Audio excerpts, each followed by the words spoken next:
Hello అండి. నమస్తే. Good morning. ఎలా ఉన్నారు మీరందరూ? ముందుగా నా తరపున మీరందరికీ నమస్తే.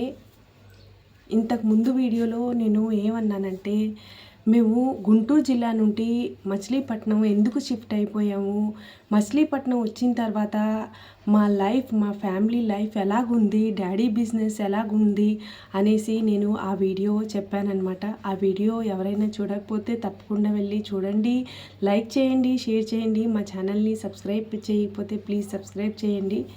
ఈ వీడియోలో ఏంటంటే, నేను ఒక ఆవిడ మా ఇంటికి వచ్చింది. మా ఇంటికి వచ్చిన తర్వాత ఆవిడ వల్ల మాకు ఎంత లాస్ అయిందంటే, మా ఫ్యామిలీ మొత్తం ఒక దుఃఖంలోకి వచ్చేసారనమాట. ఆవిడ ఎందుకు వచ్చింది ఏంటి అనేది ఈ వీడియోలోనే మీకు చెప్తాను. ఆవిడ ఎందుకు వచ్చిందంటే, మా పెద్దక్కకి సంబంధం తీసుకుని వచ్చిందనమాట. ఆవిడ మా మమ్మీ తరపున అత్తేలాగా అవుతారనమాట. అంటే సొంత అత్త కాదు. అయితే ఆవిడొచ్చి మా అమ్మకి అడిగిందనమాట, మీ అమ్మాయికి నేను సంబంధం తీసుకొని వచ్చాను. ఇప్పుడు ఎలాగో పెద్దదైపోయింది కాబట్టి ఇప్పుడు 13 సంవత్సరాలకి ఏం మ్యారేజ్ చేస్తారండి? మా పెద్దక్క అప్పుడు 9th చదువుతుంది. 9th అయితే ఇప్పుడు 13 సంవత్సరాలు లేకపోతే 12 సంవత్సరాల లోపు ఉంటాయి. అయితే ఆవిడ ఆ వయసు కూడా చూడకుండా, వయసు చూడలేదు, మా అక్క వయసు చూడలేదు.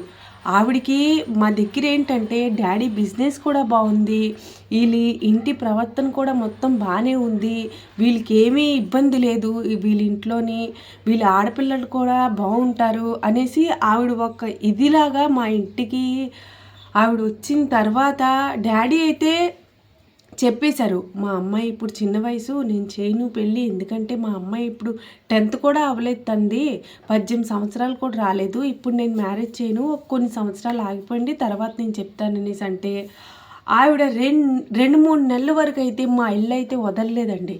లేదు, ఆ సంబంధం బాగుంది, మీరు చేసేయండి, మీ అమ్మాయి అక్కడ చాలా బాగుంటుంది, అది ఇది అనేసి 2-3 నెలల వరకు మా ఇంటి చుట్టూ అలా తిరిగేదన్నమాట. తర్వాత ఇంకా డాడీ కూడా ఇంకా చలో ఇంకా చేసేద్దాం మ్యారేజు అనేసి అతను ఫిక్స్ అయిపోయారనమాట. మా నాన్నగారు అలాగా ఆలోచించిన తర్వాత మా మమ్మీ కూడా ఏమనలేదు. ఇప్పుడు మగవాళ్ళకంటే తెలీదు, ఈ అమ్మకైతే తెలుస్తుంది కదా ఎవరో ఏంటో అనేది. వీళ్ళు వెళ్ళి అక్కడ ఇప్పుడు సంబంధం చూస్తే అక్కడ వెళ్ళి ఎవరికైనా అడగాలి, ఈ అబ్బాయి వాళ్ళు ఎలాగుంటారు ఏంటి అనేది.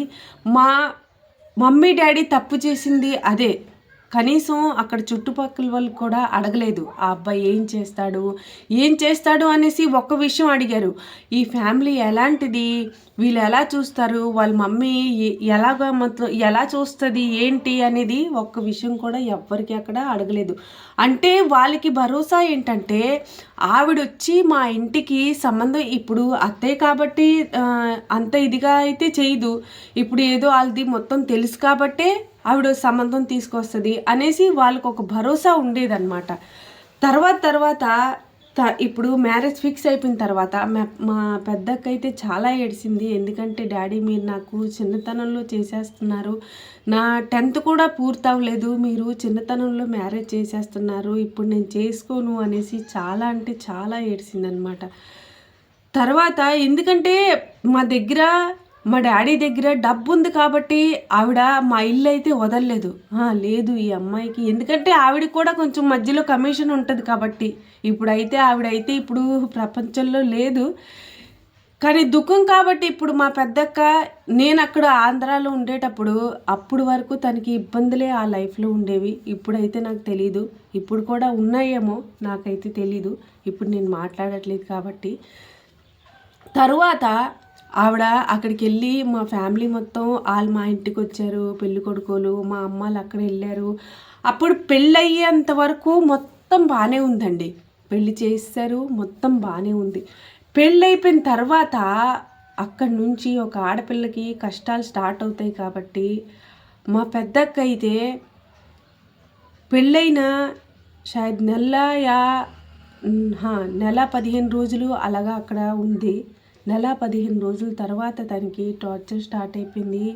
అతను కొట్టడం కానీ, తాగి రావడం కానీ, మళ్ళీ వేరే ఆడోళ్ళని ఇంటికి తీసుకొని రావడం కానీ చాలా అంటే చాలా ఇదిగా బక్వాస్గా తయారైపోయాడనమాట.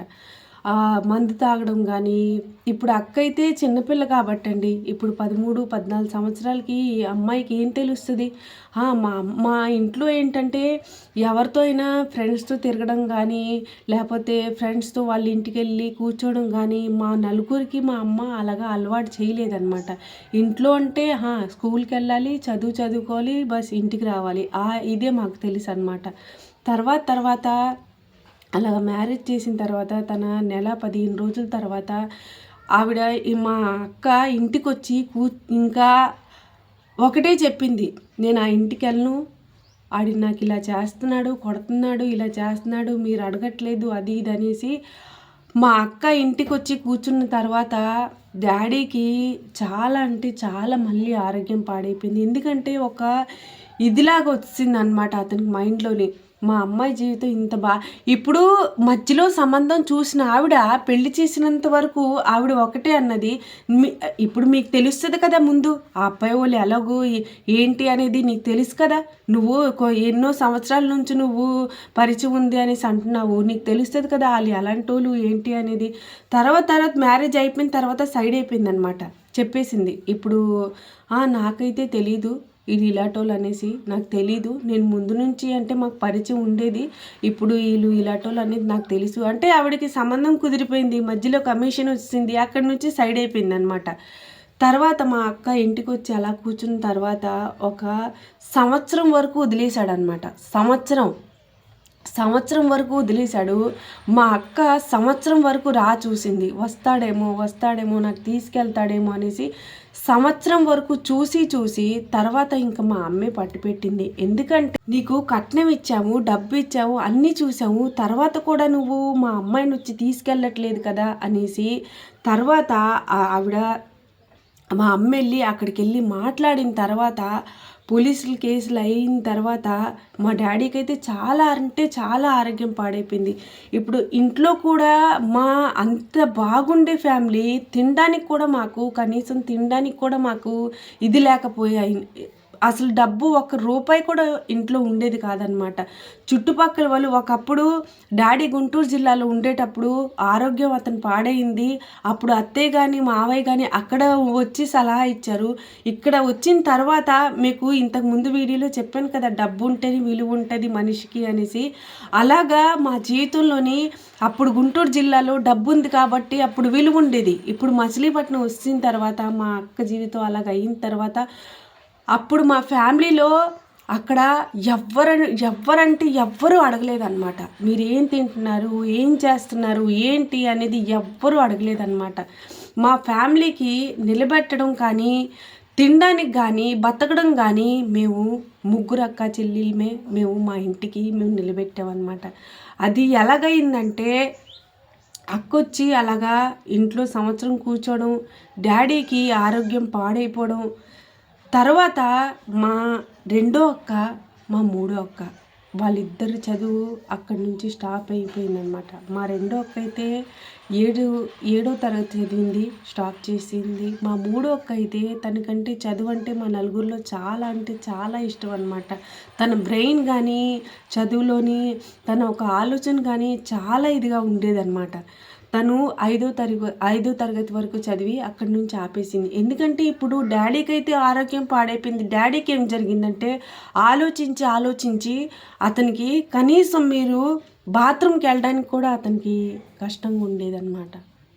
ఇది నేను ఆలోచిస్తే వాళ్ళు మాట్లాడట్లేదు కానీ నాకు చాలా అంటే చాలా ఇది అనిపిస్తుంది. ఎందుకంటే అప్పుడు ఒక లైఫ్ మేము బతికాం కాబట్టి చాలా ఇదిగా అనిపిస్తుంది నాకు.